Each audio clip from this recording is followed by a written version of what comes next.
ஓம்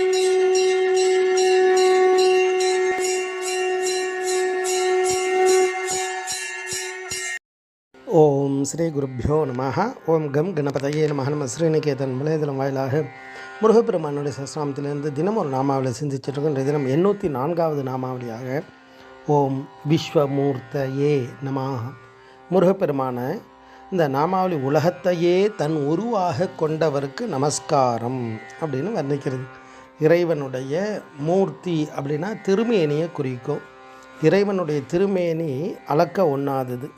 யார் அறிவார் எங்கள் அண்ணல் அகலமும் நீளமும்னா திருமந்திரத்தில் கேட்பார் இல்லையா, அது மாதிரி இறைவனுடைய அந்த திருமூர்த்தியை முழுமையாக யாராலையும் தரிசனம் பண்ண முடியாது. இப்போ முருகப்பெருமான் அவதாரம், அவருடைய விஸ்வரூபம், இதெல்லாம் கச்சிப்ப சிவாச்சாரியார் அவ்வளோ அழகாக சொல்லுவார். அதில் அவருடைய ரூபத்தை எப்படி இருக்குது அப்படின்னா, கூறி மற்றிணைய தம்மை குறைகடல் உலகம் திக்கும் மாறிலா புவனம் அண்டம் வானவர் உயிர்கள் யாவும் ஆறுமா முகத்து வள்ளல் மேனியில் அமைந்ததன்றி வேறிலை என்ன ஆங்கோர் வியன் பெருவடிவம் கொண்டான்.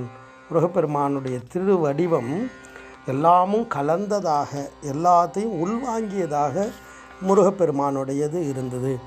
இறுதியும் முதலும் இல்லா இப்பெருவடிவம் தன்னை கரைவிடம் உரழும் சூரன் கண்டு விம்மிதத்தின் நிற்ப அறிவரும் உணர்தல் தேற்றா ஆறுமா முகத்து வள்ளல் சிறிது நல் உணர்ச்சி நல்க இணையென செப்பலுற்றான்.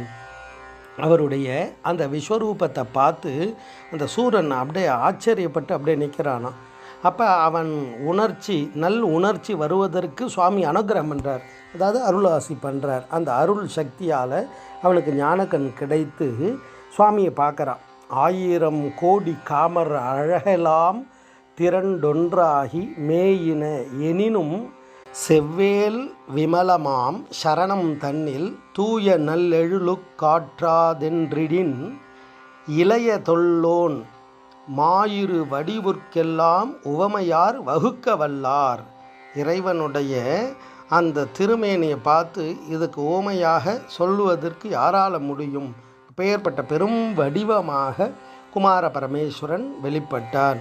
இப்போ ஆஞ்சநேய சுவாமி விஸ்வரூபம் எடுத்திருக்கார், நம்ம கிருஷ்ண பரமாத்மா விஸ்வரூபம் எடுத்திருக்கார். இதெல்லாம் நம்ம சொல்கிறோம் இல்லையா, அது மாதிரி குமார பரமேஸ்வரனுடைய விஸ்வரூபத்தை அவ்வளவு அழகாக வர்ணிக்கிறது கந்த புராணம். அவருடைய திருமேனி எப்படியெல்லாம் இருந்தது, இந்த உலகமே அவருடைய உருவமாக இருக்கார் அப்படின்றது தான் அந்த நாமாவளி தத்துவார்த்தமாக வர்ணிக்கிறது. ஓம் விஸ்வமூர்த்தயே நமஹ. ஸ்ரீ குருப்பியோ நமஹ. ஓம் சும் சுப்பிரமணியாய நமஹ.